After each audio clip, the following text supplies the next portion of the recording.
Good morning everyone, आप सभी को स्वागत है आपके अपने इस प्यारे से YouTube channel HLD educational academy पे। चलिए दोस्तों, आज हम लोग आगे की ओर कंटिन्यू करते हैं। और जैसा कि आप लोगों को पता होगा कि ये पेपर जो है आपका वो ग्लोबल सिटीजनशिप है ना। वीएसी पेपर के अंतर्गत ही ये पेपर भी आता है ना। और इस पेपर में आज हम लोग देखने वाले हैं जो आपका मोस्ट वीवीआई क्वेश्चंस है ना, मोस्ट वीवीआई क्वेश्चंस इसको, ठीक है। और इसमें एक क्वेश्चंस नंबर यहाँ पे 3 है ना, जिसमें आपको बताया गया है कि वैश्विक नागरिकता से आप क्या समझते हैं, इनके प्रकारों का वर्णन करें। ये बेहद इंपॉर्टेंट है आपके एग्ज़ाम के पॉइंट ऑफ व्यू से, तो आप लोग इसे ज़रूर से करके जाइएगा। हम लोग यहाँ पे बहुत ही बारीकी से इसका आंसर का एनालिसिस करेंगे। अगर आप लोग चैनल पे नए हैं तो चैनल को सब्सक्राइब कर लीजिएगा, और अगर सब्सक्राइब कर लिए हैं तो बहुत बहुत धन्यवाद। देखिए यहाँ पे बिना देरी किए हुए आगे की ओर बढ़ते हैं और देखते हैं क्वेश्चंस का आंसर क्या होगा। क्वेश्चंस का आंसर कुछ इस प्रकार से आपको दिया हुआ है। सबसे पहले हम लोग क्वेश्चंस को समझने के प्रयत्न करेंगे। क्वेश्चंस बोला है वैश्विक नागरिकता से आप क्या समझते हैं, है ना, इनके प्रकारों का वर्णन करें। वैश्विक नागरिकता का कौन कौन सा प्रकार है उसके बारे में वर्णन करने के लिए बोला है, और साथ ही साथ आपको बताने के लिए बोला है कि वैश्विक नागरिकता से आप क्या समझते हैं। तो यहाँ पे सबसे पहले हम लोग परिचय दिए हैं, है ना, और परिचय देते हुए हम लोग बताए हैं कि ये आपका वैश्विक नागरिकता से हम लोग समझते हैं, है ना, यानी कि अंडरस्टैंडिंग बाय ग्लोबल सिटीजनशिप, ठीक है। आज की दुनिया एक वैश्विक गांव बन चुकी है, ठीक है। जो आज का दुनिया है वो एक कैसा दुनिया बन चुका है, वैश्विक गांव बन चुका है, ठीक है। जहाँ पे संचार, है ना, व्यापार, शिक्षा, पर्यावरण जैसी समस्याएं या फिर उसका समाधान का दायरा अब किसी एक देश या फिर उसका सीमा तक सीमित नहीं रहा है ना। मतलब यहाँ पे जो व्यापार है, जो शिक्षा है, जो पर्यावरण समस्या है, इन सभी समस्याओं का समाधान, है ना, या फिर जो दायरा है वो आपका किसी एक देश के अंदर ही नहीं बल्कि उस देश के बाहर भी आपको देखने के लिए मिल जाएगा, है ना। और ये किसी देश की सीमा तक ही सीमित नहीं है ना। ऐसा नहीं कि इस देश का समस्या है तो इसी देश में होगा, इस देश के अतिरिक्त दूसरे देश में भी आपको देखने के लिए मिलेगा, ठीक है। ऐसे समय में वैश्विक नागरिकता जो है ना, इस टाइम में जो है वो आपका वैश्विक यानी कि ग्लोबल सिटीजनशिप जो है कि जो संकल्पना है वो अत्यंत प्रासंगिक हो गई है ना। यह विचार जो है हमें यह सिखाता है कि हमारी पहचान केवल किसी एक राष्ट्र या धर्म या जाति या फिर समुदाय से नहीं बल्कि हम पूरे विश्व का हिस्सा हैं, और हमारी जिम्मेदारियां वैश्विक स्तर पर भी होती है। एक नागरिकता होने के मतलब यहाँ पे हम बोल सकते हैं, जैसे इस तरीके से समझिए कि भारतीय नागरिक होने के दायित्व आपका क्या है कि आप जो है वो भारत देश के अंतर्गत जो भी आपका इस देश के हित में हो वो कार्य को करें, ठीक है। उसी तरीके से एक मानव होने के नाते, है ना, आप जो है वो किसी धर्म, राष्ट्र या जाति या समुदाय का ना होके बल्कि आप जो है वो पूरे वैश्विक हिस्से का एक जिम्मेदारियां उठाएं, है ना, वैश्विक स्तर पर जो है वो जिम्मेदारियां को लें, है ना। और ये होता है एक मानव के ऊपर जो है वो वैश्विक स्तर की जिम्मेदारियां होती है, ठीक है। इस प्रकार से था ये परिचय। उसके बाद हम लोग देखते हैं उसका अर्थ, है ना। वैश्विक नागरिकता का अर्थ क्या होता है। वैश्विक नागरिकता का मतलब है कि कोई व्यक्ति स्वयं को सिर्फ अपने देश या क्षेत्र का नागरिक ना मानकर पूरे विश्व का नागरिक माने। इसका तात्पर्य यह है कि हम वैश्विक स्तर पर होने वाले जो मुद्दे हैं, है ना, जैसे पर्यावरणीय संकट, है ना, अगर किसी देश के अंतर्गत ही सिर्फ पर्यावरण संकट नहीं होता है ना, वो आपका बाहर भी देखने के लिए मिल सकता है, ठीक है। मानवाधिकार, है ना, उसके बाद आपका सामाजिक न्याय, युद्ध, गरीबी, शिक्षा आदि के प्रति सजग रहें, है ना, और उनके समाधान में जो है वो सक्रिय भूमिका निभाएं, ठीक है। यही होता है वैश्विक नागरिकता का अर्थ, है ना। यही होता है आपका वैश्विक नागरिकता का अर्थ। क्या होता है, अगर सरल शब्दों में बोला जाए तो वैश्विक नागरिकता वह दृष्टिकोण है जिसमें किसी भी व्यक्ति यह मानता है कि मैं ना केवल अपने देश का हूँ बल्कि पूरे मानवता और इस पृथ्वी का एक नागरिक हूँ, ठीक है। ये है आपका। अब इसका सिद्धांत देख लेते हैं और इस सिद्धांत से समझने की भी कोशिश करेंगे कि आपका वैश्विक नागरिकता से क्या है ना, और इससे आप क्या समझते हैं। देखिए, वैश्विक नागरिकता का मुख्य सिद्धांत है आपका समावेशिता, है ना। सभी को समान मानना चाहे आपका वह किसी देश का हो या धर्म का हो या रंग का हो, है ना, किसी भी देश का हो, किसी भी धर्म का हो, सभी को एक समान मानना चाहिए, है ना। उसके बाद नेक्स्ट पॉइंट क्या बोला है, समान अधिकार, हर व्यक्ति को शिक्षा, स्वास्थ्य, स्वतंत्रता, सम्मान मिलना चाहिए, है ना, संवेदनशीलता, ठीक है। ये सभी आपका देखिए पॉइंट है आपका सिद्धांत का। वैश्विक समस्याओं के प्रति सजग और उत्तरदायित्व होना चाहिए, है ना। जो आपका वैश्विक प्रॉब्लम है, ग्लोबल लेवल का जो प्रॉब्लम होता है, उसके प्रति जो है वो सजग होना चाहिए। नहीं कि ऐसा कि वहाँ का प्रॉब्लम है तो हमें क्या लेना देना है, ऐसा नहीं। आपको भी ज़रूरत है कि आप उतना ही सजग रहें, आप उतना ही उत्तरदायित्व हैं, है ना। समझदारी और आपका सहयोग, ठीक है, समझदारी और सहयोग, देशों के बीच जो है वो संवाद, सहयोग और सह अस्तित्व, ठीक है। पर्यावरणीय चेतना, ठीक है। पर्यावरणीय चेतना में क्या होता है कि पृथ्वी को संरक्षित रखने के लिए जो है वो साझा करना, ठीक है।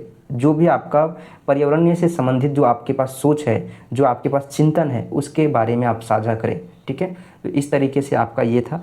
अब हम लोग देखते हैं आपका इसका प्रकार। ग्लोबल सिटीजनशिप क्या है, मतलब यहाँ पे वैश्विक नागरिकता के प्रकार कौन कौन से हैं, ठीक है। तो पहला आपका है सांस्कृतिक वैश्विक नागरिकता।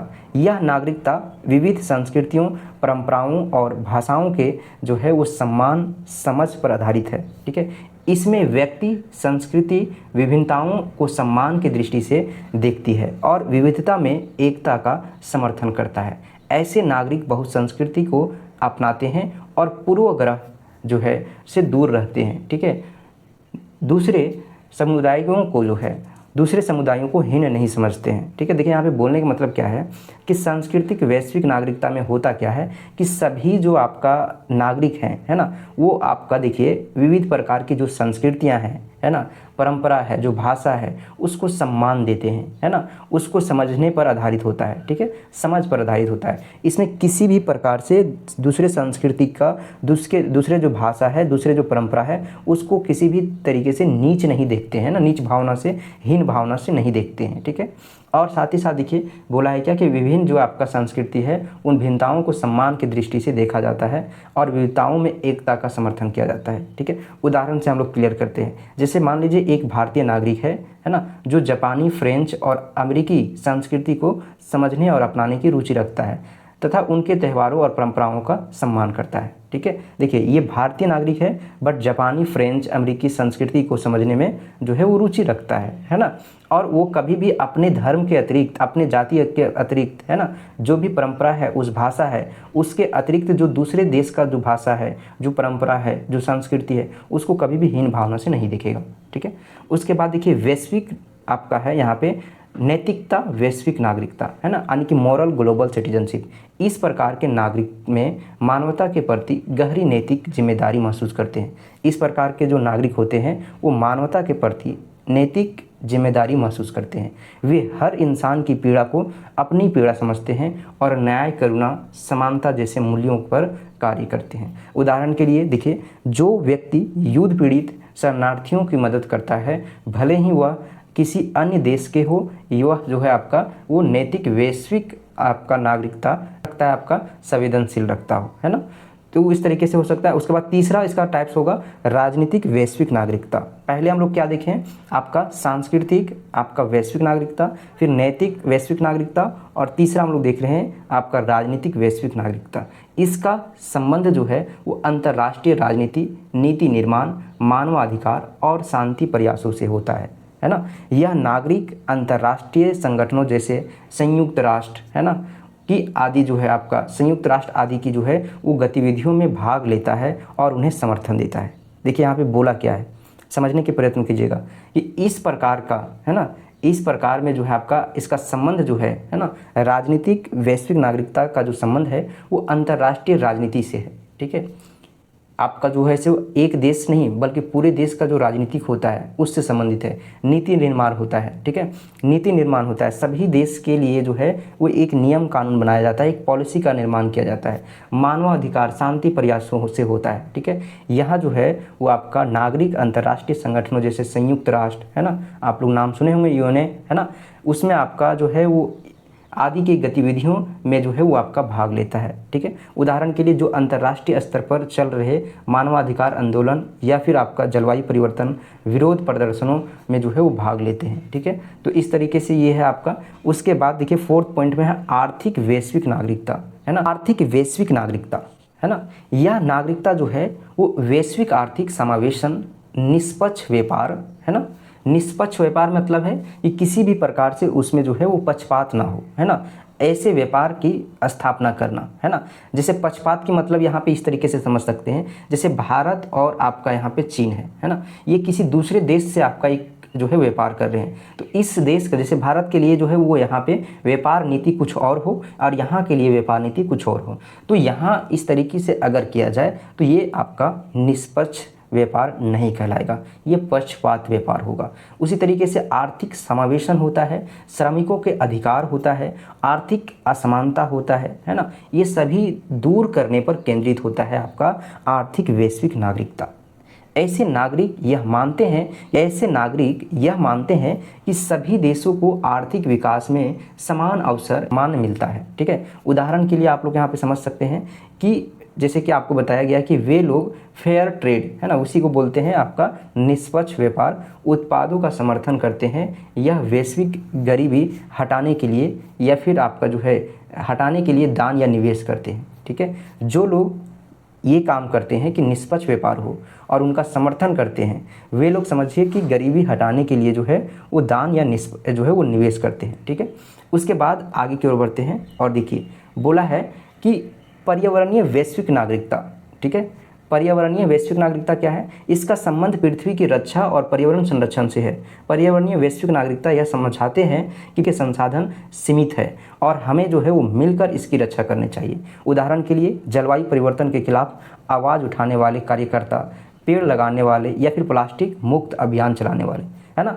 वैश्विक नागरिकता जो है वो आपका यहाँ पे देखिए क्या बताया है, वैश्विक नागरिकता का महत्व, है ना, समानता या आपका जो है उस समरसता को बढ़ावा देना। ठीक है, समानता और समरसता को बढ़ावा देना, वैश्विक स्तर पर जागरूक और जिम्मेदारी जो है ना, या जिम्मेदार समाज का निर्माण करना। ठीक है, तीसरा पॉइंट में है आपका युद्ध और आतंकवाद और नफरत की जो है वो राजनीति को कम करना, सभी को रक्षा और स्वास्थ्य और सम्मान प्राप्त करने का जो है एक मार्ग तैयार करना, सतत विकास और पृथ्वी की रक्षा के लिए यह जो है आपका वैश्विक नागरिकता आवश्यक है। ठीक है, तो इस प्रकार से ये है। उसके बाद निष्कर्ष है, बहुत ही बारीकी से समझने की कोशिश कीजिएगा।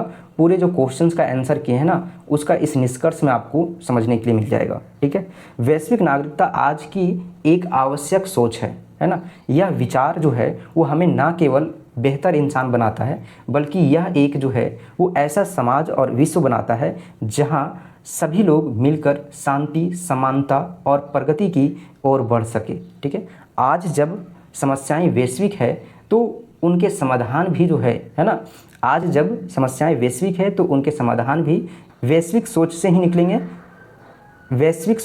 निकलेंगे। इसलिए हमें स्वयं को सिर्फ एक देश का नागरिक ना मानकर पूरे जो है वो विश्व का जार नागरिक बनना चाहिए। धन्यवाद दोस्तों, फिर मिलते हैं एक नए वीडियो में। तब तक के लिए आप लोगों को बहुत बहुत धन्यवाद।